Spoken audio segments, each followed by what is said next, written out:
Hello guys, मैं आपको आज पढ़ाने जा रहा हूँ गुरुत्वाधीन गति। मैं इसमें आपको पढ़ाना चाह रहा हूँ। देखिए, जैसे ये पृथ्वी तल है। ये क्या है?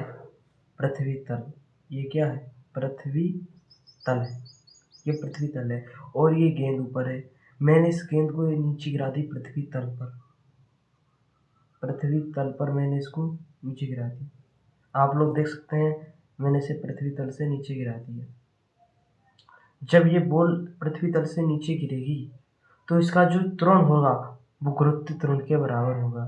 यानी इस पर नीचे की ओर कोई बल ही नहीं लगेगा, एकदम तेजी के साथ नीचे आएगी। जैसे मैंने ये मैंने क्या पकड़ा, ये पेंसिल, और मैंने इसे नीचे फेंक दिया ऐसे, तो इस पे मैंने ना कोई कुछ भी नहीं लगाया, ये अपने गुरुत्व त्वरण के कारण नीचे आ गया। तो गुरुत्व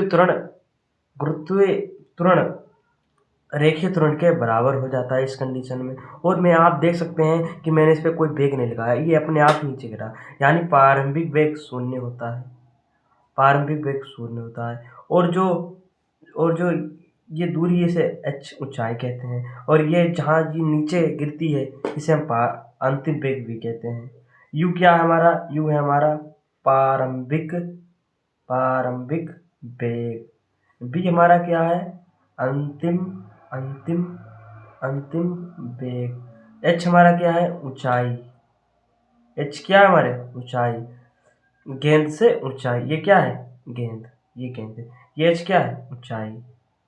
और ये ए क्या है? रेखीय त्वरण। रेखीय त्वरण। जी क्या है? गुरुत्वीय त्वरण। आप लोग समझ गए? अब आपको मैं बताता हूँ गति के 3 समीकरण। ये गति के 3 समीकरण होते हैं। गति के समीकरण। गति के समीकरण। गति के 3 समीकरण। बी बराबर u plus a t, s बराबर u t 1/2 a t square, v square u square 2 a s, ये होता है। यहाँ एस क्या है? ये दूरी है। ये क्या है? रेखीय त्वरण है। बी क्या है? अंतिम वेग है। अंतिम वेग। यू क्या है? प्रारंभिक प्रारंभिक वेग।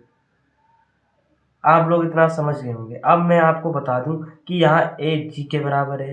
ये तो यहाँ ए की जगह पे मैं क्या लिखूंगा? तो मैं यहाँ ए की जगह पे जी लिखूंगा, तो इसका क्या होगा?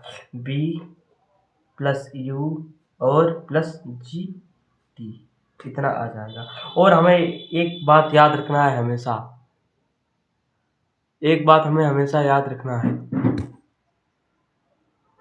और हमें एक बात हमेशा याद रखना है कि जी का मान हमेशा 9.8 मीटर सेकेंड स्क्वायर होता है या 10 मीटर सेकेंड स्क्वायर होता है। ये दोनों सेम कंडीशन में होता है। या ये लिख लो या ये लिख लो। Okay okay. एक समीकरण एक हो गया।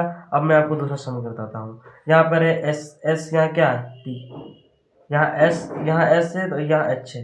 एच यू टी हाफ ए एन ए है, यहाँ जी जी टी स्क्वायर। इसकी जगह, दोनों की जगह पर ये मान हम रख देंगे इसमें। और B square 2u square plus 2g's। आप समझ गए होंगे। अब मैं आपको बताता हूँ दूसरा कंडीशन। ये कॉन्सेप्ट 1। ये क्या है? ये क्या है? ये कॉन्सेप्ट 1। कॉन्सेप्ट, ये क्या है? Concept concept 1। ये 1 है। ये आएगा कॉन्सेप्ट 2। कॉन्सेप्ट 2। ये जैसे पृथ्वी तल है। ये क्या है? ये पृथ्वी तल है। पृथ्वी तल, ये गेंद रखी है पृथ्वी तल पर और मैंने इसे पूरी तेजी के साथ ऊपर फेंका। जैसे पिन है ये, मैंने ऐसे ऊपर से भेजा। मैंने इसे ऊपर ऐसे फेंका, इसे इससे ऐसे ऐसे ऊपर फेंका, तो वैसे ही ये बॉल है। ये क्या है? बॉल। मैं इसे ऐसे ऊपर फेंक रहा हूँ। माना मैंने एच ऊंचाई पर इसे ऊंचा फेंक दिया। मैंने इसे ऊंचा फेंका, तो इसमें जो रेखीय त्वरण होता है वो -g होता है। यानी विपरीत में काम करता है। जब मैं इसे लगाता हूँ तो मैं गुरुत्वीय गुरुत्वीय त्वरण के विरुद्ध कार्य कर रहा हूँ, यानी गुरुत्वीय बल के विरुद्ध।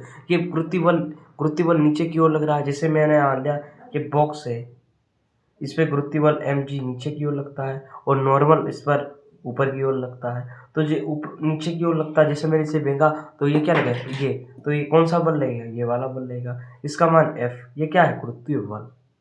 क्या है ये, गुरुत्वीय बल। नीचे की ओर काम करता है, ये विपरीत काम करने लगता है।